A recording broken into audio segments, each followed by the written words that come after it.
So what is the progress of your assignment? Are you all doing well? Yeah, Professor, I'm here. Just now go to the toilet. Sorry. Uh, Ah, in the morning, we will join the today conference for the business and ah, account. Yeah, good. our group present many journal paper like me. I Hmm. presentation 3 article on the morning. Wow, congratulations. Well Yeah. done. Very good, very good. Next month we are having a conference in information technology, IT. Yeah. Anybody The interested? previous, yeah, in, in last time I joined a technology conference, I pushed the 2 articles. Finally, I got the best presentation on the technology. Yeah. Wow, very good, very good. So you can start preparing your paper for the next month's conference. Maybe if I have enough time, I will push so much money paper too much, which must Okay. have many Looks like for looks and like you're going to be a university professor. You want to come into teaching field?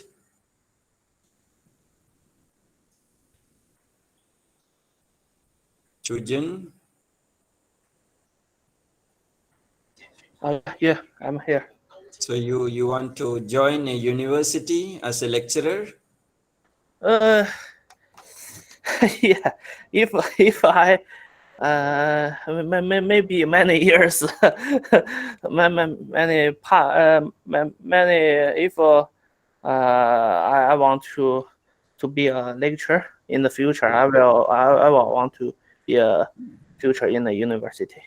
Very good, very good. Because I have more than 50 years experience about IT experience or program experience. It's a very rich experience.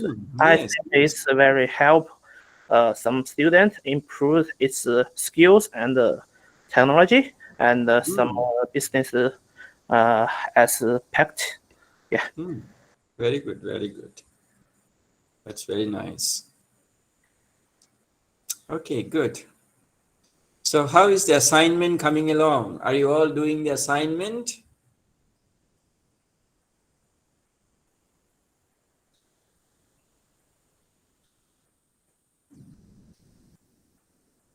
Have you completed all the topics or still doing it?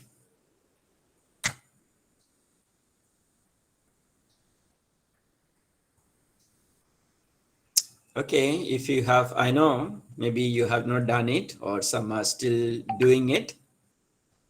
You have another, this is week 8, huh? By right, you should be submitting it next week, week 9. So I hope you're ready with your submissions. I'll be activating the link this week. So you can turn it in, submit your assignment for plagiarism, and the Turnitin percentage should be below 30. Please remember this, okay? And you can submit again and again, resubmit until you get it below 30%. Okay, no problem. Yeah, Okay, that's okay. cool. Hmm. So please submit on time, everyone. Good. So any questions about last week? Last week we were talking about entry strategies, if you remember, right? We discussed the market entry strategies, and we were trying to see which is the best market entry strategy that is suitable for you to enter into any market. For example, if you're planning to move to a European market or an African market, what is the best market entry strategy? So we have covered numerous market entry strategies. We looked at collaborative strategies, if you remember, like joint ventures, right? Then we also looked at other strategies like acquisitions, merger, right? Then turnkey projects, greenfield projects, then foreign direct investment, FIIs, so many methods, franchising, right? Licensing, dealerships. So we have seen numerous methods. I hope now you are confident enough to choose the right method for your assignment. And as I always say, if you have any questions, you can always come back to me. You can discuss with me. All right? Good.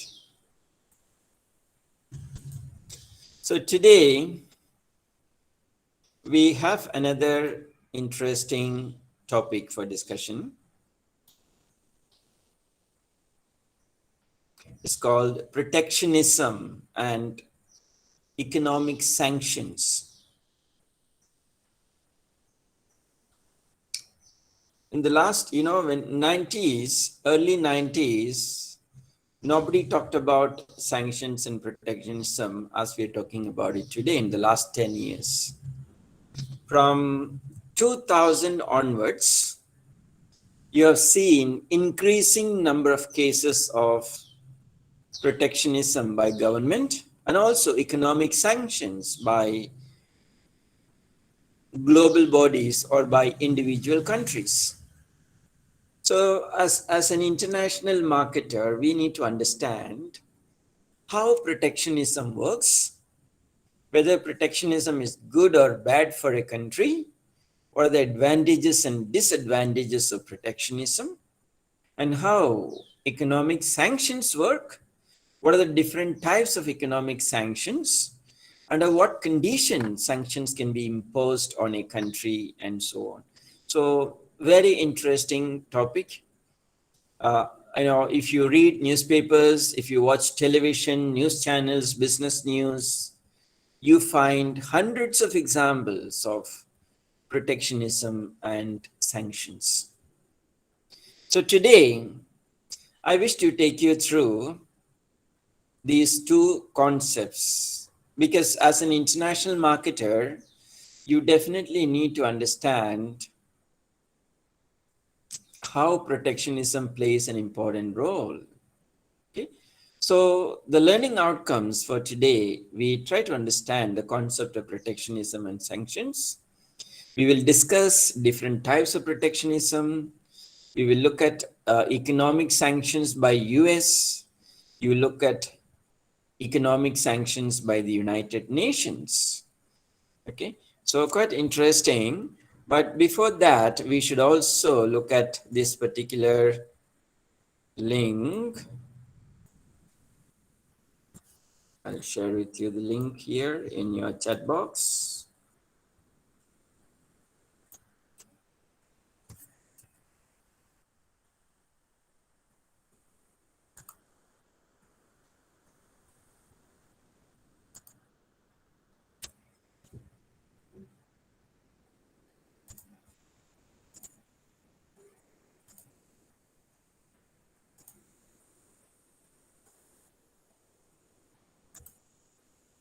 So this is a beautiful article from Harvard Business Review. I'm sure you have heard about Harvard University, Harvard Business Review, the magazines. So this article is an interesting detail about why protectionism doesn't pay. So the author is giving us different arguments why protectionism is not going to help any country. He has given different arguments. Let's look at some of the interesting arguments. Can you see my screen? Harvard Business Review? Yes, can see your screen. Okay, good. Is it big enough for you to read? Big enough, right? You can see now, right? So the first reason is that high wage countries like United States cannot compete with low wage countries.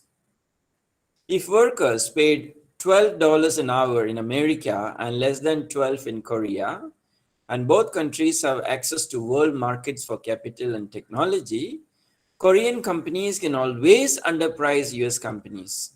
So this is one reason why companies, are trying. So the authors say, you may impose protectionism, but it may not help the country, because if the wages are low, for example, in the 90s, why so many companies went to China from US?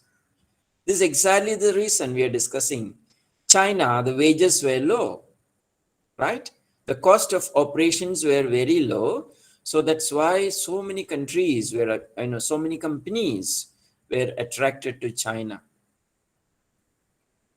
But today, if companies are leaving China, again, you find the cost of living, the wage expenses are increasing in China.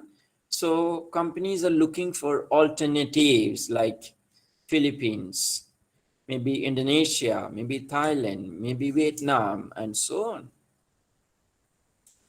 So this is one reason the authors say protectionism will not survive. The second reason is about unlevel playing field argument, where it says that the world is dominated by nationalist economic policies. Every country tries to protect their own economy. It is very true. China is keen to protect their own economy. US is keen to protect their own. Japan is keen to protect their own. Right? India is keen to protect its own. So everyone wants to protect. So if everyone wants to protect their own economy, then we cannot talk about, international trade or global economy or globalization anymore. So when the United States is giving or talking about free market, can other countries talk about protecting their own markets with the help of subsidies, selective procurement, trade protection? It doesn't match. It doesn't go together. So if the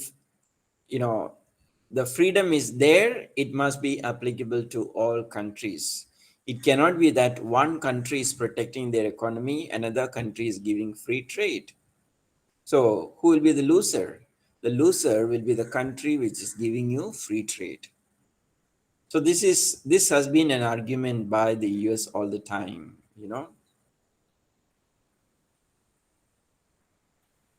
So I hope you can read this. It's a very interesting article.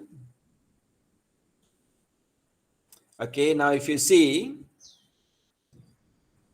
the low wages in US, especially if you see, has gone down drastically. Okay, now low wages can also reduce the cost of operations in every country, be it US, China, or Australia or Germany. Only then you can think about competing, because you may be producing your goods in, let's say, in India. And in India, the wages are very high. And let's say there is another country. Let's take these examples of apparel market, okay, clothes market. So China produces clothes. India produces ready-made garments or clothes. Bangladesh produces ready-made garments and other clothes. Out of these countries, India, China, Bangladesh, the Bangladesh has got the lowest wage. You understand? The lowest wage. So when Bangladesh is selling their ready-made garments to US, the US company which purchases from China, India, and Bangladesh, they will pay the same $2 for every piece of cloth, let us say. So Bangladesh is getting $2, China is getting $2, India is getting $2 for, let's say, a piece of cloth. But the cost of production in India and China is much, much more when compared to Bangladesh. Now, who will have the advantage? Definitely Bangladesh, because their labor cost is much lower than China and India. So Bangladesh can even negotiate with the US buyer to buy, even sell their products at, let's say, $1.90. Whereas India and China cannot do that because their labor cost, their production cost is higher than that of the Bangladesh. So this is something that we need to understand. So bargaining power mainly comes from low cost. If your cost of operations, cost of production is high, definitely that's going to affect your selling. Even Walmart, Amazon, they outbid, countries want to outbid one another to sell their products to Amazon or, eBay, or let's say the Chinese one, for example, Alibaba. They want to, so there are enough of suppliers who are outbidding one another. So they can choose their own supply partners. That's the situation we are in. So this is something that we need to understand.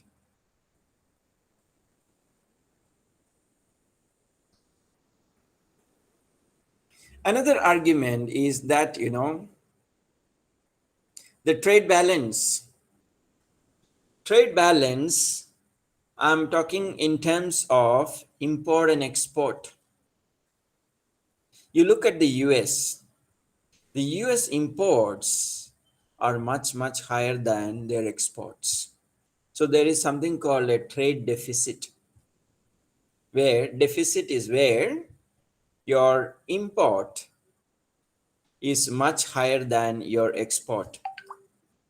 That means your dollars are moving out. There's no dollars coming in because you're importing more and more goods and services. You understand? So this is one of the reason why, you're talking about protectionism. You want to protect your local industries to save them from international competition, because many international companies can reduce their cost of operation through different methods. So if you want to compete with them, the only way the local producers can survive is through protectionism. Protectionism could be through subsidies and grants. So subsidy, we are going to look at this subsidy factor, because this has led to trade wars between countries. We will study the banana war today. It's something interesting. Okay. So the low wage countries we have explored. So you can look at the facts and figures here, the trade balance, here and so on. This is basically the US data. Okay. So please go through this interesting article. I have just shared the link with you for you to look at it. It's something very nice to read.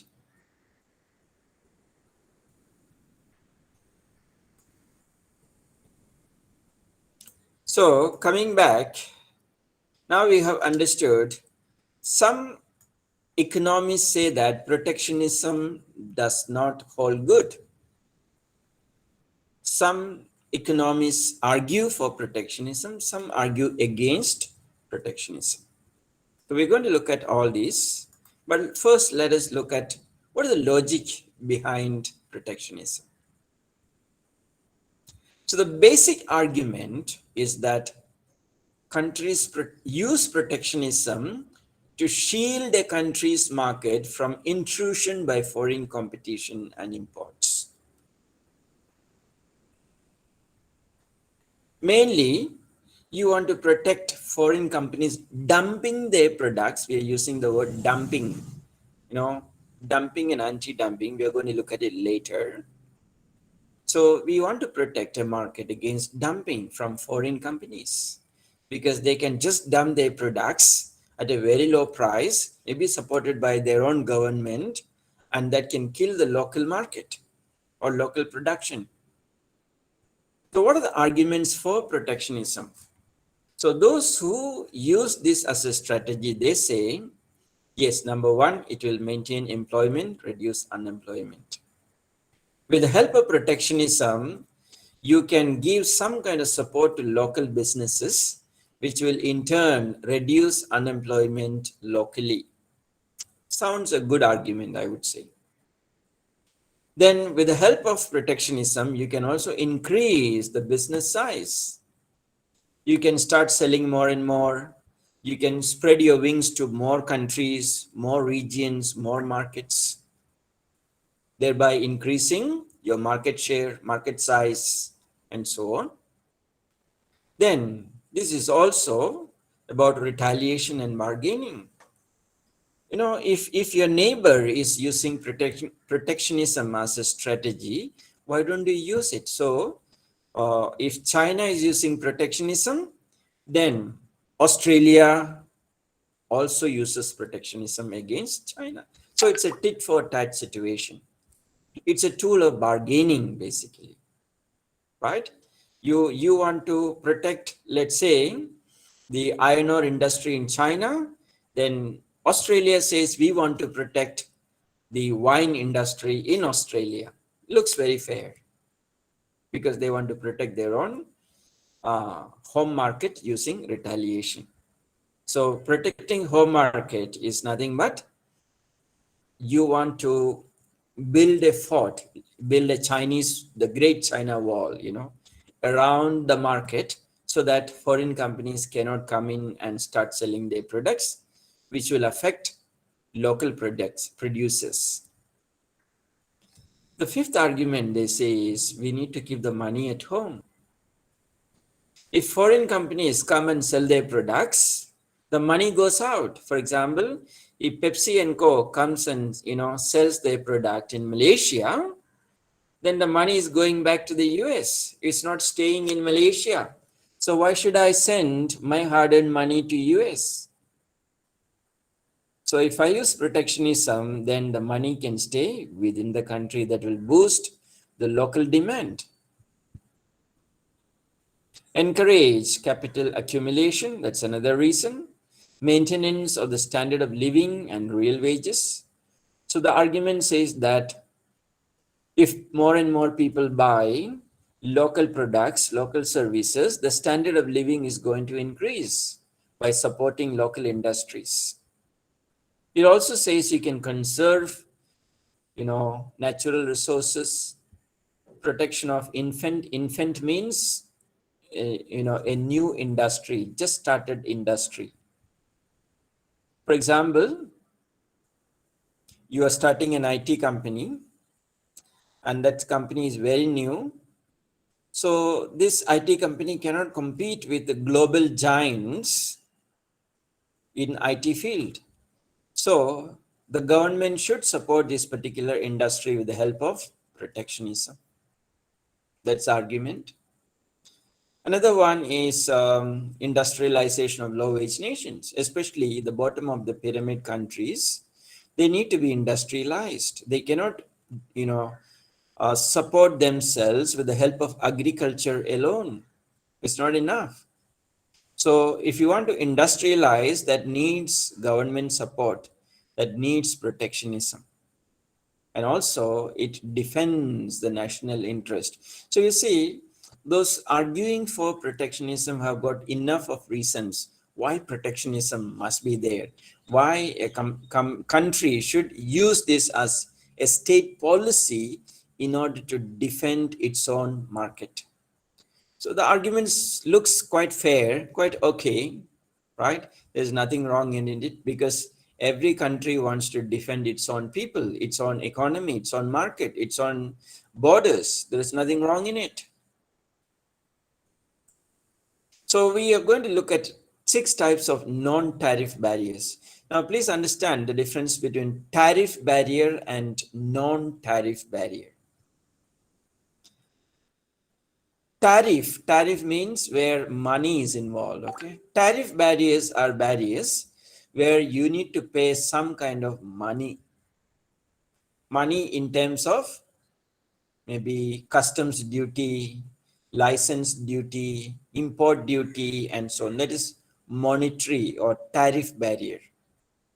Non-tariff barrier, there's no money involved. You don't need to pay any money, extra money to another country if you want to export, but you have to go through many different documentations, processes, and so on and on. So we'll look at them. There are 6 types, okay, non-tariff barriers, where money is directly not involved. So if you look at the picture, the cartoon, if you look at this picture, you have Cuba surrounded by the United States with embargo, and the United Nations telling remove the embargo. Even now, if you look at Cuba is suffering a lot. There's poverty, there's hunger, there's disease. People are suffering because of the embargo by the United Nations. Even in the United States, people are divided over the embargo over Cuba. Some people say they should continue. Some people should say we should stop it on humanitarian grounds because people are suffering. There's no food for people to eat. So the Cuban and the Cuban Missile Crisis, I'm sure you heard of this. If not, you can read about it. Okay, from then onwards, you have seen America imposing sanctions and embargo on Cuba. So the first category that we are looking at is the first non-tariff barrier is specific limitations on trade. So you set some kind of conditions for import and export. Like number 1, what is the condition 1? Quota system. So if you have a quota system, you have a limited quantity that can be exported or imported. For example, in the initial phase, when Japan wanted to enter the US market with its automobiles, the sleek, modern, sexy automobiles, cars, passenger cars, America set a quota for Japan. It said, oh, you can't sell more than, let's say, 30,000 cars in the United States in a year. Why they set the quota? Because they want to protect the local car manufacturers like the General Motors or let's say Henry, the Ford Motors and so on. Henry Ford. I hope you can remember Henry Ford's story. In the early 80s, Henry Ford was the pioneer in automobile, and he was manufacturing big, bulky, unaesthetic cars which are not looking very pretty. And the United States customers wanted something different in terms of variety, color, shape, size, engine power, and so on. But Henry Ford kept on manufacturing the same size, same shape, same engine, same color, no difference. So people write to Henry Ford saying, we want different colors of car. We need yellow, we need blue, we need green, we need pink color cars. So Henry Ford says, we can produce any color as long as it is black, because he was very arrogant at that point of time. So he's telling customers, we will produce only black cars. If you want, you buy it or get the hell out of here.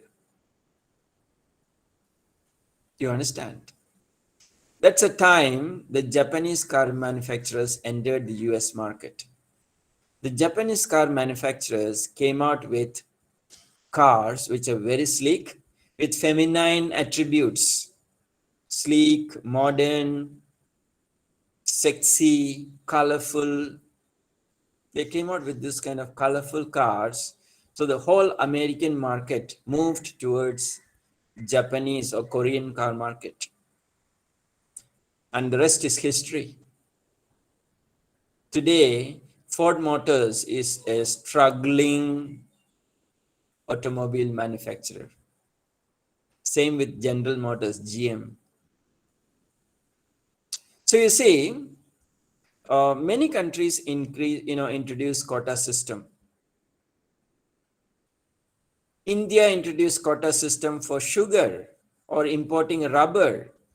Because it wanted to protect local sugar manufacturers or rubber manufacturers.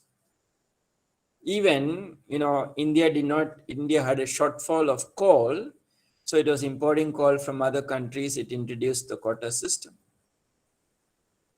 I'm sure every country does this. Second limitation or control mechanism is import licensing requirement.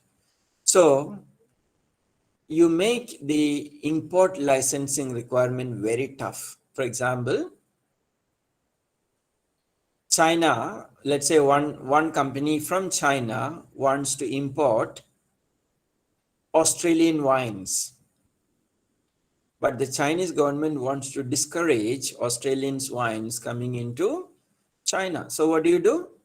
You increase the licensing requirement, make it very tough. You can't import the wine very easily. This is another strategy or technique that the government can use. So it will take longer time for them to get the license cleared.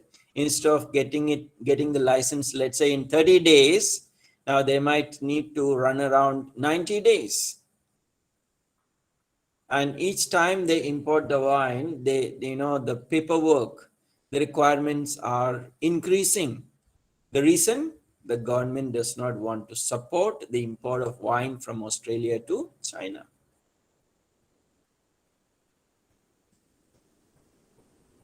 The third method is restrictions to foreign domestic goods.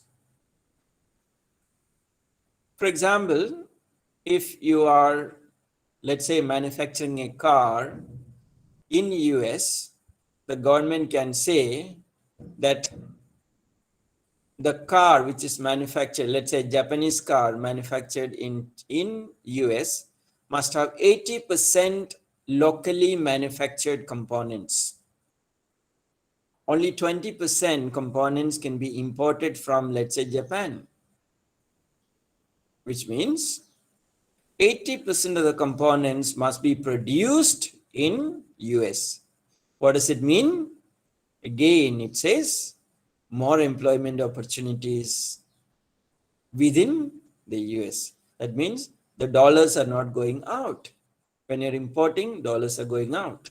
When you're locally producing, the dollars don't go out. Dollars keep coming in. Then you can set a minimum import price limit.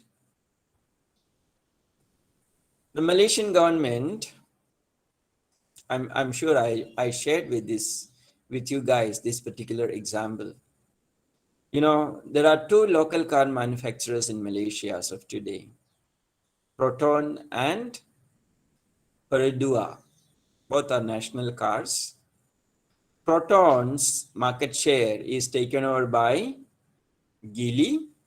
The Chinese car manufacturer Geely has taken over Proton, major market share. Now, I think Geely also taken over by another foreign company. I think it is Nissan or some other company, I can't remember. Recently it has taken place. Or Volvo. I think it is either between Volvo or Nissan. So you can set minimum import price limit. So below which you can import a product. So again, for example, you want to import, let's say, Malaysian made rubber to China. So the government can say that for every kilo of rubber imported, the minimum price should be $15. You can't import below that. So who will be interested to pay higher? So that will stop importers from importing because it is no more attractive. It is no more cost effective. The fifth is embargo. Now, embargo is another mechanism used by countries. Not every country can use embargo. US has been using embargo quite frequently. They have used it on Cuba. They have used it on Syria, Iran, Iraq, and so on and on. Quite a number of countries. So with the help of embargo, you prevent other countries from trading with that particular country. So the moment there is economic sanction or embargo, you can't trade or you can't buy and sell with that particular country. Now, Iran, for example, if you can see, Iran has got plenty of oil, but nobody can buy oil from Iran because US has got economic sanctions or embargo on Iran. So this is another way. So you can flex your muscles and you can force people to do what you want. So these are the specific limitations, the first type of non-tariff barrier. The second is customs and administrative entry procedures. We are referring to customs requirement, customs office requirement, import-export requirements, other administrative entry procedures like valuation systems, anti-dumping practices, tariff classifications, documentations requirement, fees. All these are related to different types of documentations that are required to be completed before a product can be imported to a country. So you make the entry procedures very tough. You make the licensing requirement very rigid. So people will be automatically be discouraged from importing your products to that country. So this is a very common method used by, by different countries. The third is standards. Standards in terms of, we are referring to different packaging, labeling, quality standards, safety standards. Different countries have got different standards, especially if you look at the US market.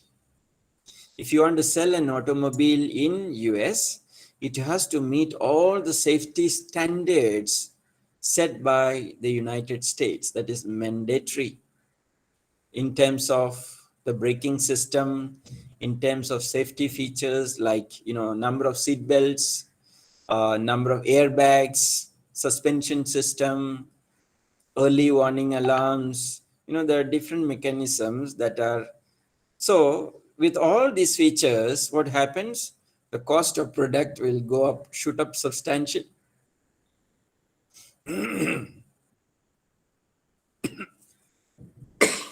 Sorry. So this will discourage companies from entering with so high standards. People will, even companies, organizations will ask the question, is this worth entering into this country with such a high standard? What is the objective? You want to discourage people or companies coming in. Okay, but there are countries where the standard is not very high. For example, the teddy bear that is manufactured in China the same teddy bear cannot be sold in every country. The US has got a different standard. The standard says It should have anti-choking materials. It should not have any allergy components. It should ensure the safety of the kids or infants. There's so many criteria that they need to meet. And the criteria talks about specification of the materials used, the shape, size, weight. There are so many specifications. So it's very difficult to market that product in US unless you meet those standards. Now, there are countries, maybe like India, Philippines, Indonesia, Malaysia, or some of the African countries, or some of the Latin American countries, where there are no specific standards. So, those countries, it's easier to sell, it's easy to enter, because there are no set standards. So, I hope you understand what is all these non-tariff barriers. The fourth non-tariff barrier is government participation in trade.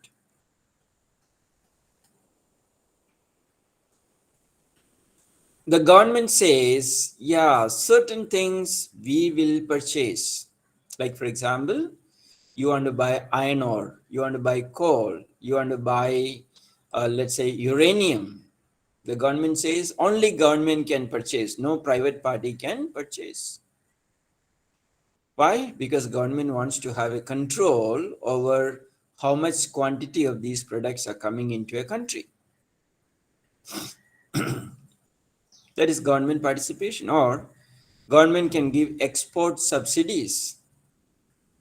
The Australian government has been giving export subsidies to Australian wine manufacturers to sell in China or any other country.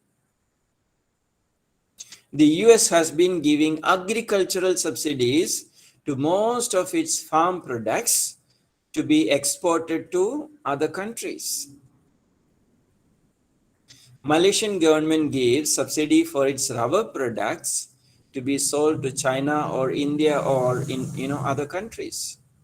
Same way, Malaysia gives export subsidies for palm oil products so that it can be exported to other countries. Same way, China gives a lot of export subsidies for its products to be sold in any country.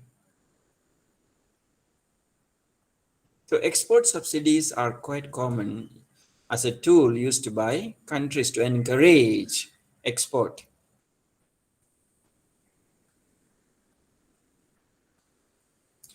Now, when let's say America is giving subsidies on wheat,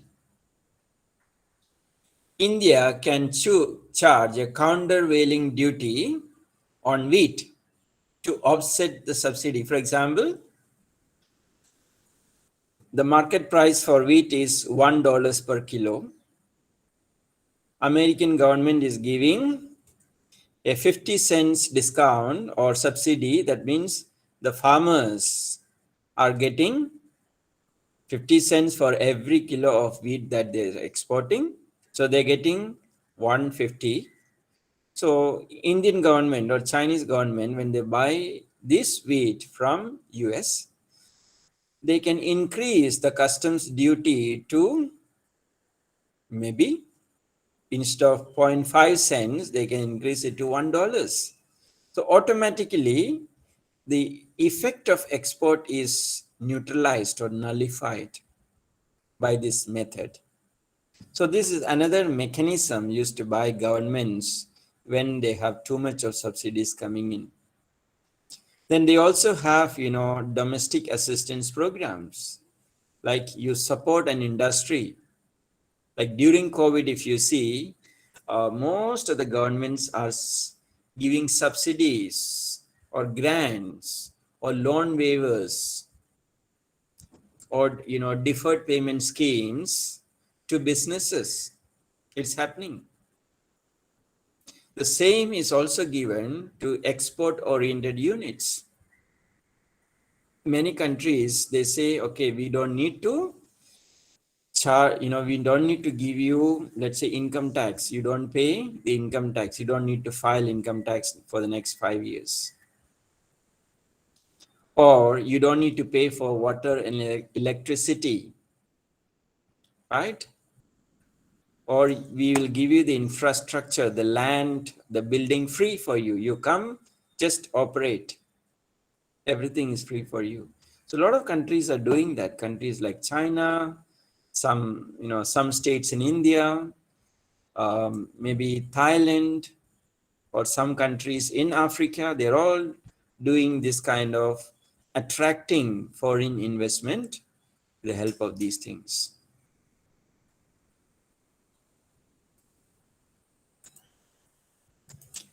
So the fifth type of non-tariff barrier is charges on import.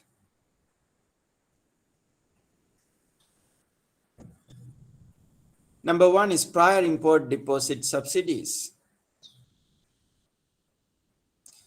Okay, you can give, or you can ask importers to put up a deposit amount in dollars. For example, you want to import wheat from the US.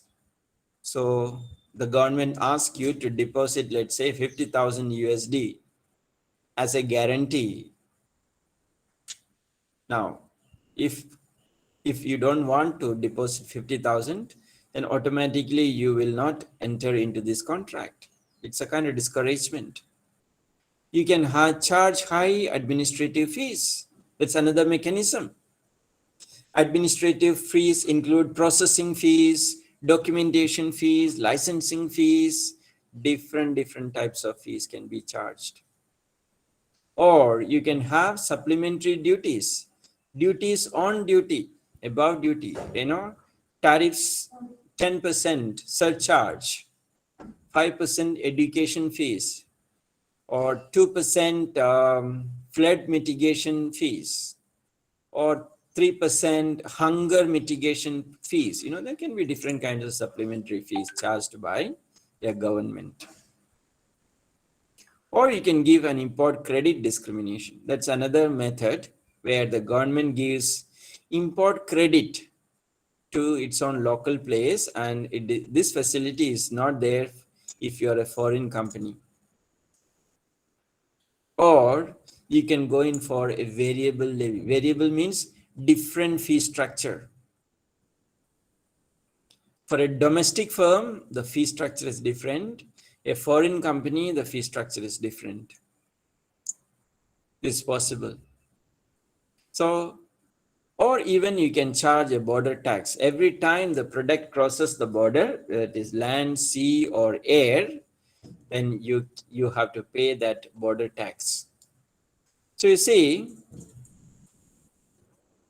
all these kind of non-tariff barriers, the objective is to discourage imports or discourage exports. For example, the government of India recently have put a ban on exporting vaccines because the number of high cases in India.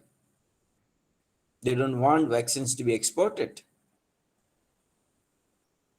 So they will use different mechanisms to discourage export. What are the other non-tariff barriers? Like voluntary export restraint. That means you as a company voluntarily put up a quota. The government does not tell how much you can import or export, but you as an organization say, okay, we will not export more than this. Certain countries, they run short of products like onions or potato or wheat. When there's a food shortage, then companies may say, okay, we won't export food because our own country needs food. Or orderly marketing agreements where a state must refrain exporting goods. So the country stop exporting of essential commodities. Essential commodities could be FMCG, food products, or electronic products, or any products which is very much required within a country. So you see, all these non-tariff barriers are tools that can be used by a country in order to reduce or discourage import and export. Hello friends, are you there?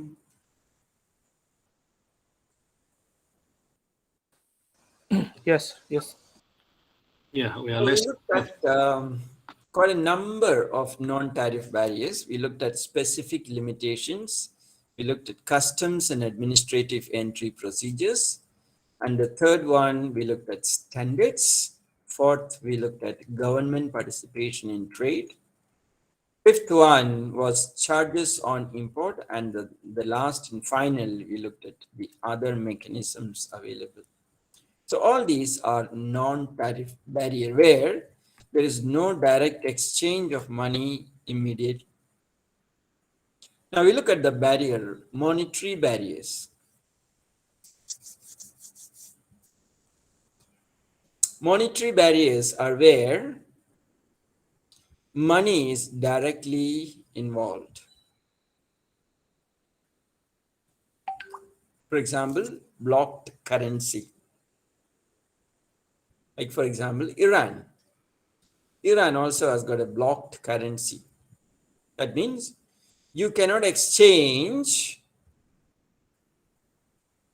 your product for your own currency or even dollars sometimes because of the blocked currency. Okay. And if you see globally, US dollar is the means of exchange, right? When you sell and buy, normally it is sold and bought in terms of dollar value, not in terms of your national exchange value. That's why China has been trying hard, if you remember, to break this monopoly of the US. China has been using barter system to a large extent, especially when it is trading with African partners.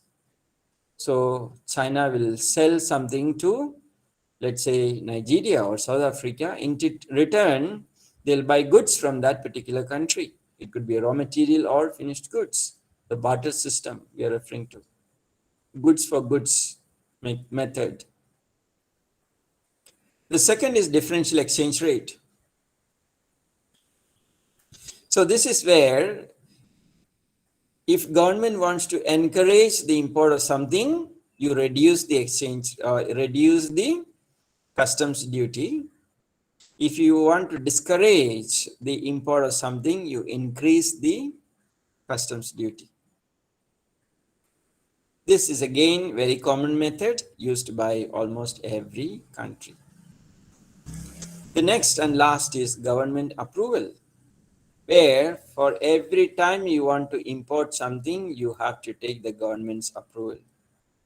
Especially, there are certain sensitive products and technologies, be it related to defense, national security. Then in those cases, you have to have government approval, without which you cannot import or export. So these are all mechanisms used by governments in order to encourage or discourage import or export. Now we look at tariffs. Tariffs are nothing but a duty, a charge, a fixed charge. For example, you are importing something, you need to pay a tax to the government, a specific amount to the government, that is tariff.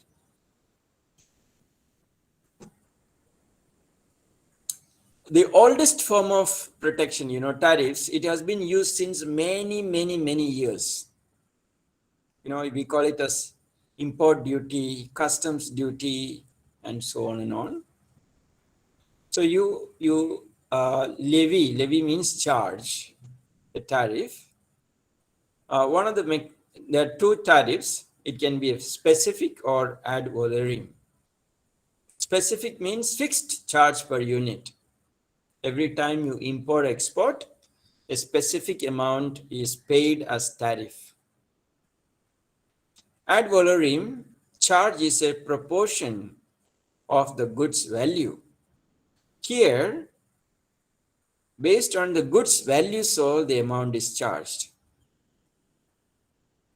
For example, in the first case, specific fixed charge per unit, whether it is mango or mobile phone or laptop or potato, the charge could be the same, fixed per unit. Let's say 10 cent per unit. But in ad valorem, charge is proportion of the goods value. For example, the laptop's value is, let's say, $1,000, then you charge maybe 1% of that, or 0.1% or whatever it is charged. And if you're, let's say, exporting fruits, mangoes, or bananas or something like that, then you may charge, let's say, 0.001% tariff. So depending on the nature, tariffs can be specific and ad valorem. Now, it's an interesting case study from tariffs in Florida orange juice. Florida has been very famous for their orange farms and orange juices that they make. 40% of the world's orange juice market is from Florida. And Brazil consists of 45% of the world's orange market. So the Brazil controls the world market except the US because of the Florida. Now, US is charging 29.5 cent per gallon tariff on Brazilian orange juice concentrate. Why? Because US wants to protect the Florida market. It does not want it to be overtaken by the Brazilian companies. So if they want to protect the Florida market, what they do? They charge a higher tariff from Brazilian market. So the Brazilian farmers, Brazilian producers will look at other markets because they know the tariff in US on Brazilian orange juice is very high. So I hope you understand this example. Hello guys, do you get me or not? Yeah? Are you there? Yeah, we got it. Got it. You got the example of orange juice? Anybody can share with me? Why is the tariff on Brazilian orange juice very high? Orange concentrate very high in the US?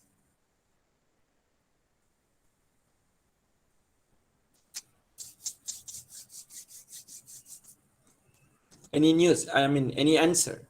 Anybody can answer.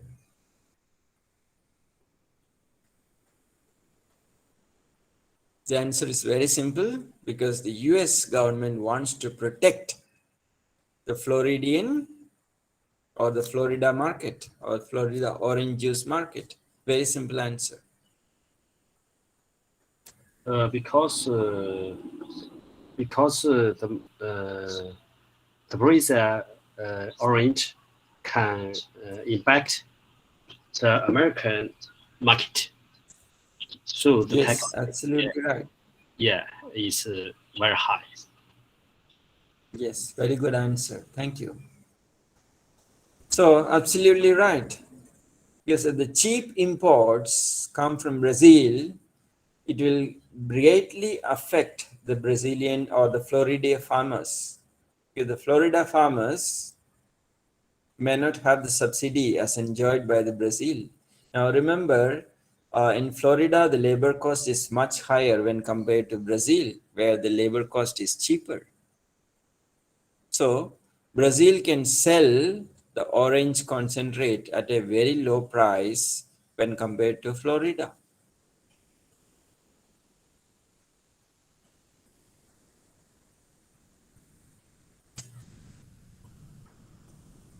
The next protectionism method is subsidies. Subsidies can be, it is the amount that government pay to a domestic producer, right? If the government is paying to a domestic manufacturer, it's called a subsidy.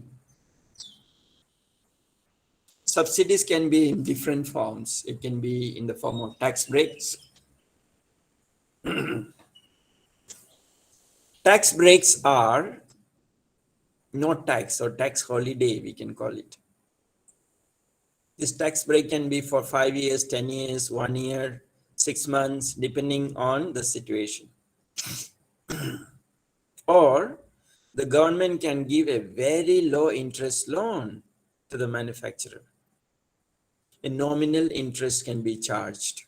It's another subsidy that's given. Or government equity participation. The government can invest certain percentage into that business. Maybe 20%, maybe 30%. So there is enough cash flow. And fourth is cash grant. That means you give cash as a grant. Maybe during pandemic, a lot of governments are giving cash grants to businesses. There is direct transfer of money from government to business. So these are the different types of subsidies that we can look at: tax breaks, low interest loans, government equity participation, and cash grants.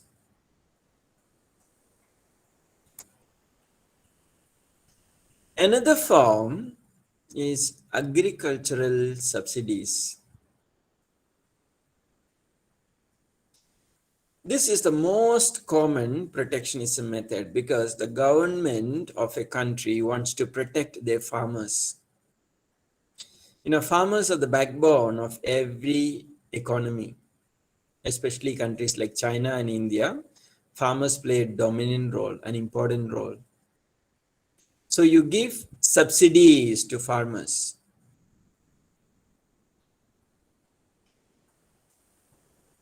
Subsidies can be for purchasing fertilizers, for acquiring technologies, for purchasing farm equipments, for purchasing seeds, or even you can give a minimum support price, MSP, minimum support price, which means the government commits to the farmers, say that whatever be the market price, we will pay you, even if the market price is, let's say, $20 per kilo for rubber, we will pay you $30. That is the minimum support price guarantee by the government. I remember in India, there are rubber farmers, and sometimes the price of the rubber falls so low that the rubber farmers are at a very bad shape. They lose a lot of money. So that's the time the government comes and says, okay, don't worry about the market price. We're going to pay 30 rupees, 40 rupees, the Indian currency is rupees, more than the market price, and we will purchase the rubber from you. Same way, wheat. The wheat is centrally procured, so the government will pay a higher price than the market value as a subsidy to farmers.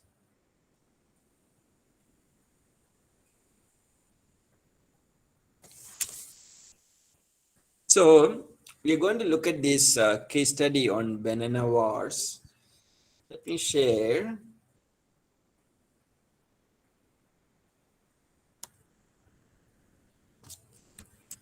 The link with you.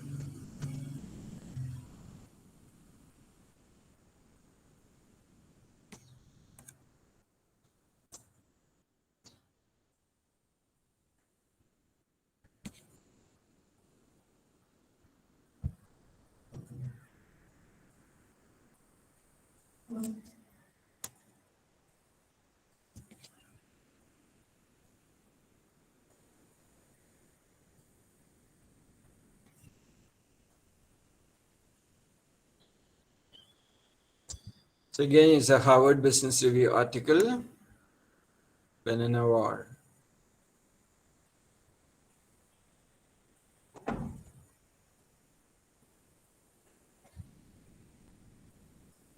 Let's look at this case very clearly, okay? So this case study of Chiquita and Dolly from the 90s, okay? And the limited banana export to Europe. So following World War II, Chiquita became Europe's main banana provider, exporting to Germany as well as to Great Britain and other countries. While Germany permitted free inflow of Latin American bananas, Great Britain and France gave preference to bananas from their former colonies in Africa, the Caribbean, and the Pacific. So I hope you understand the setting here. Okay, Germany had no problem. They allowed Latin American bananas, whereas the UK and France, they preferred not Latin American banana, but they preferred the Caribbean or the African bananas.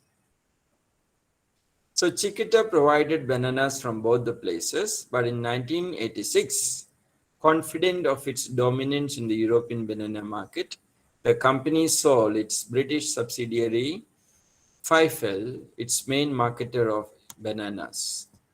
Chiquita saw the fall of communism in the late 80s and the creation of a European Union in the early 90s as great opportunities to increase sales. Anticipating a growing market, the company invested with debt in more production facilities in Latin America. 1992, Chiquita's European market share was more than double of Dole of the German market. Then in the 1993, the newly formed European Union unified its banana policy, restricting Latin American bananas. Okay, that means mainly from Chiquita in favor of other providers. This new policy didn't sit well with Chiquita, of course. The company launched an aggressive and costly lobbying campaign. And lobbying is where you appoint some lawmakers to raise your case in the parliament, so a favorable law can be passed, in favor of your business. Is lobbying. Lobbying is very, very common in America. So private companies pay millions of dollars to American lawmakers to lobby their cause in the parliament, in the White House. Okay. So under pressure from the United States, the World Trade Organization ruled that the policy was discriminatory and ordered that it be dismantled. So the European Union's policy did not stand long because WTO, under pressure, because the main donor, who pays maximum money to WTO, it is the United States. Okay. But the Europeans were slow to comply, and so began the Banana War. With the limited ability to export ACP bananas, Chiquita lost a third of its European market share between 92 to 95.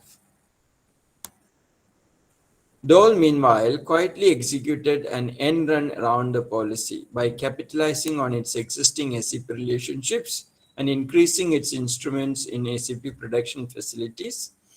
Dole gained rapidly on Chiquita, expanding its European market share from 12 to 16 by 95. EU eventually agreed to reopen its markets to Latin American bananas, but too slowly and with too many constraints. Constraints means limitations or conditions to be of much help to Chiquita. In 2001, stressed by its legal battles and dwindling market share, Chiquita filed for protection. That means you are filing for bankruptcy. Now you see, a company which was dominant suddenly is filing for bankruptcy because of the protectionist law that was enforced in one country. So this is the impact, of protectionism. I hope you can understand from this Banana War policy What is the impact of protectionism on organizations? It can be helpful. It can also kill a business.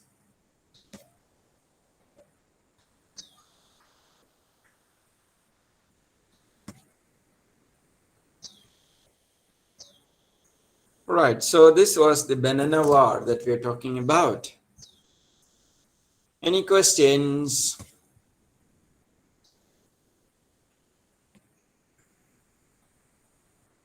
Any questions? Did you guys all understand the banana war? What happened in the banana war? The banana war was between which all countries? Who are the parties involved?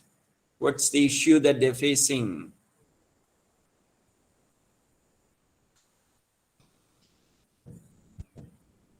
Any questions?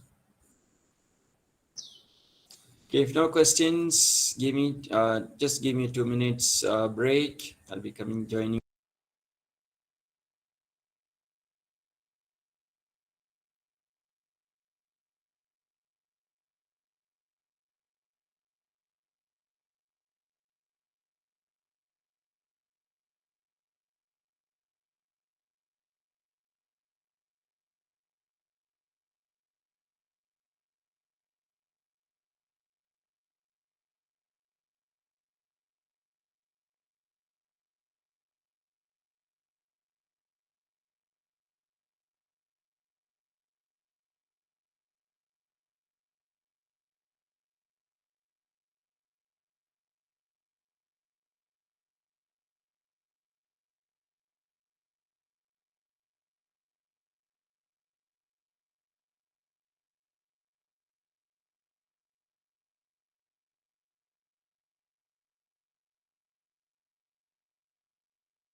Okay, guys, I'm back.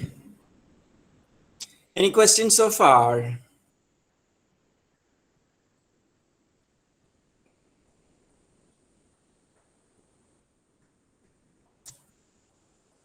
Any questions you want to ask?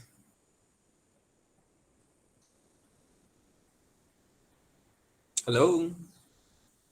Are you there?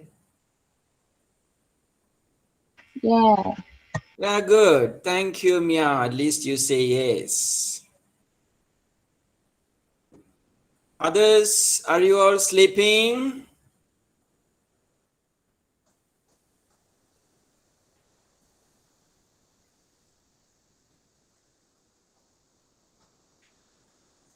Hello? Guys, I want to ask you, are you all watching my video recordings later? Because I don't see anyone watching the videos. Can you access YouTube in China? Yes, we can access YouTube. But I don't see anybody watching the class videos.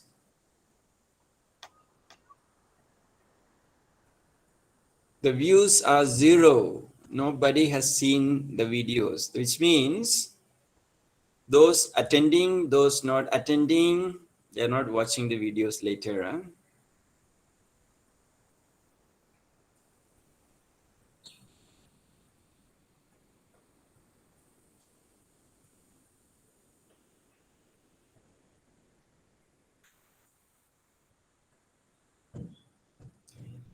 Okay, if no questions, let's proceed.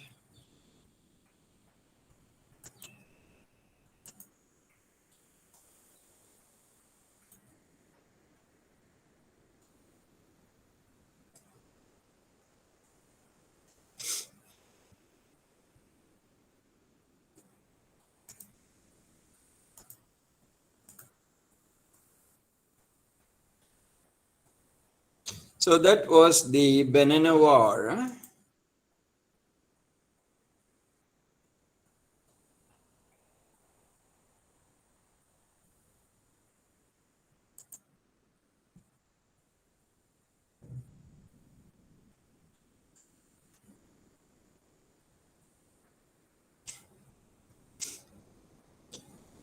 Even you can remember when Trump was in power, he wanted to build a wall between Mexico and the US. So what did the Mexicans do?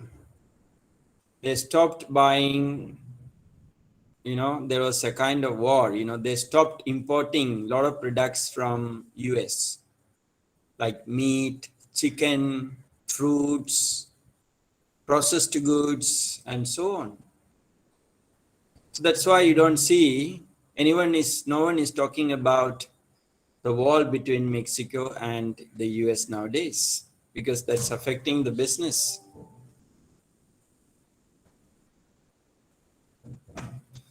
The next case that we have is of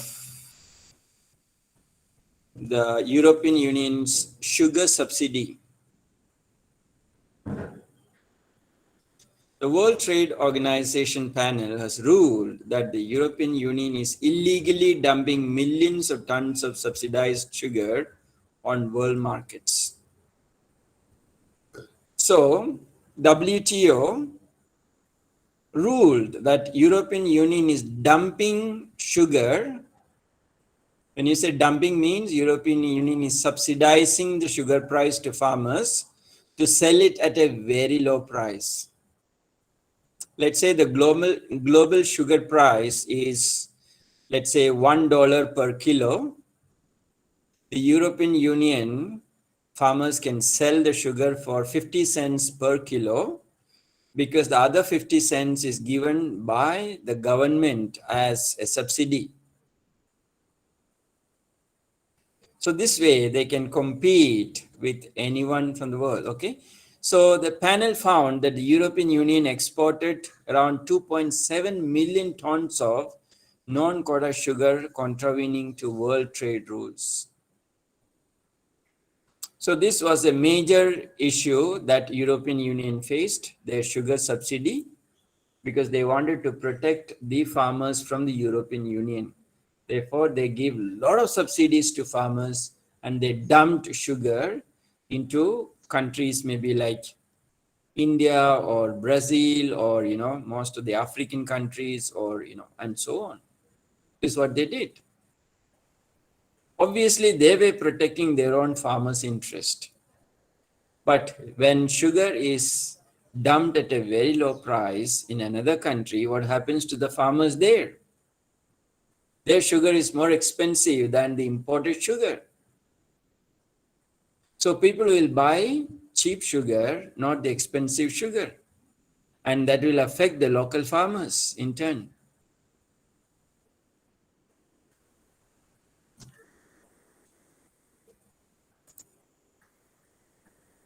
Another case study that we have is the US cotton subsidies. What was the impact of the cotton subsidy by the US on Mali?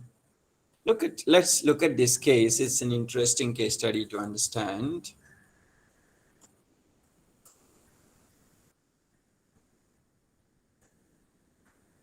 I will post the link here.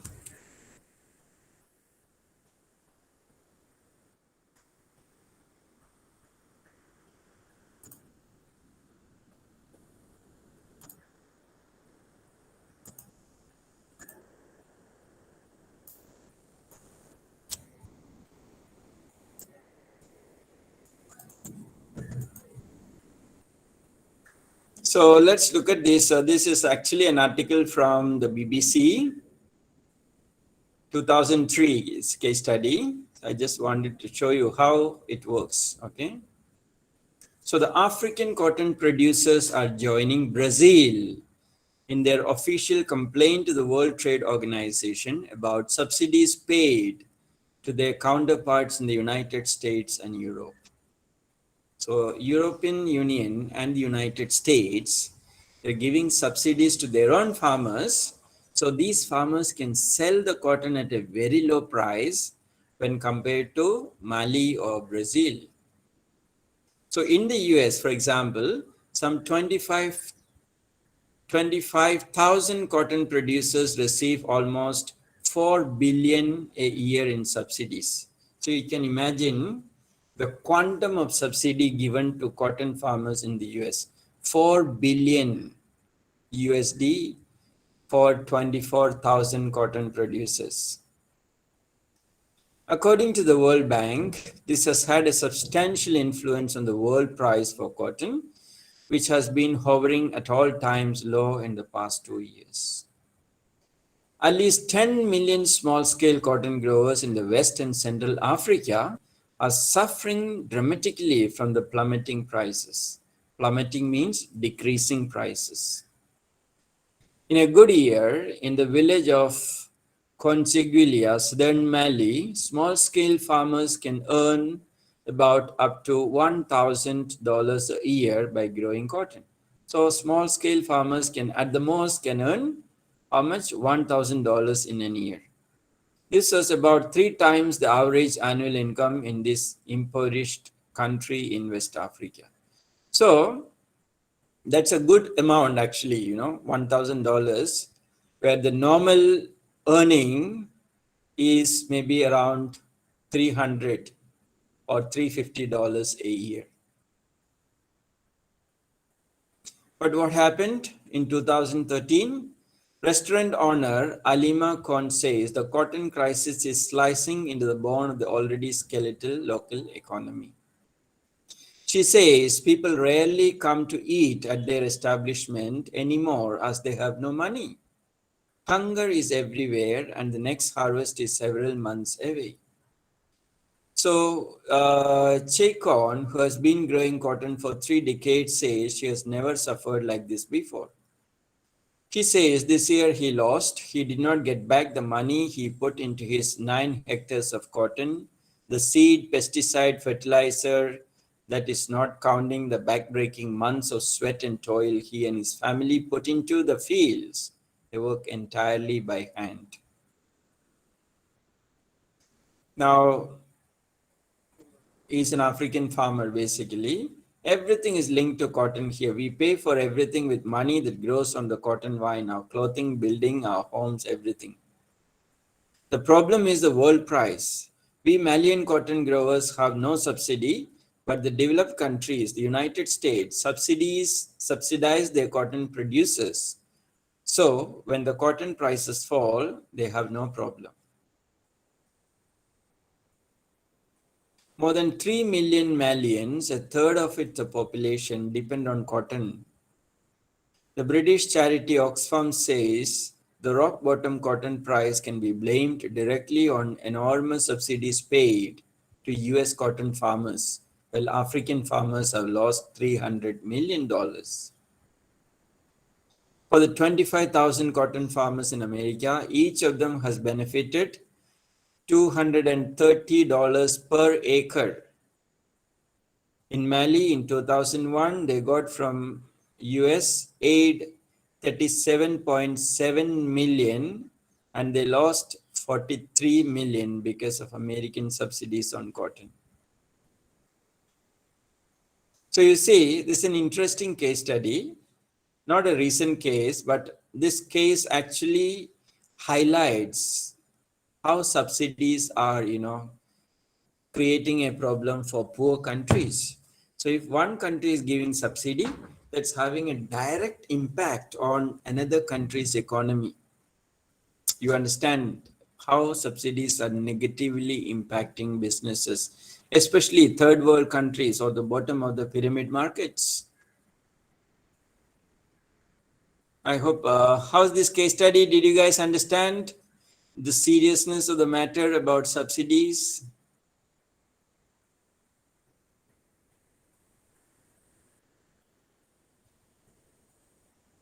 Hello.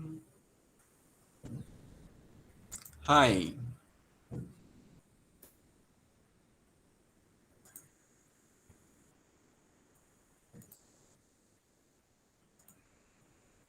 Are you with me?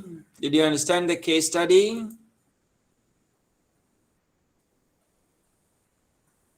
Looks like no one in my class.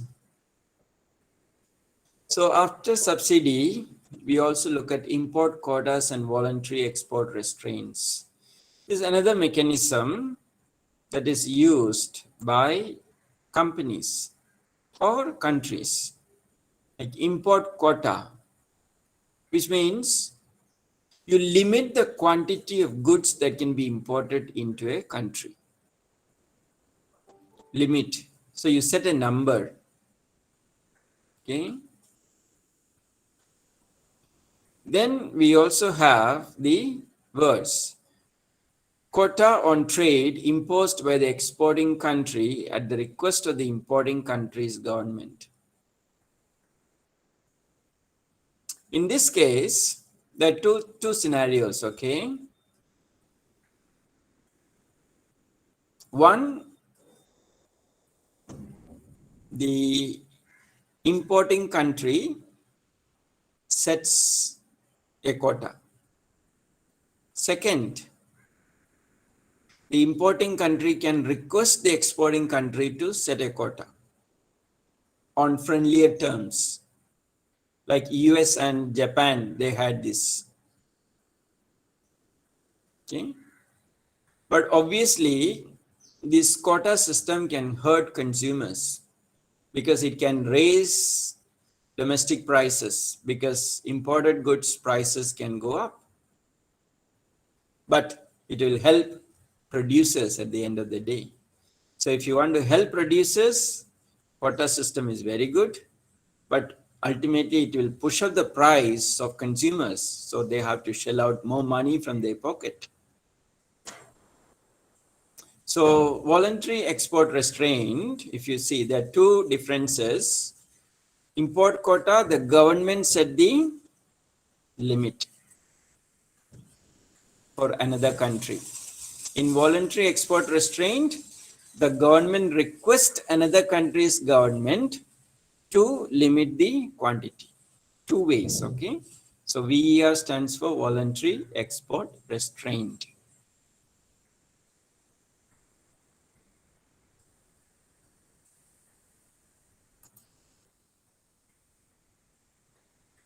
Okay. Maybe it's time that we take a small break and come back later. Is that okay?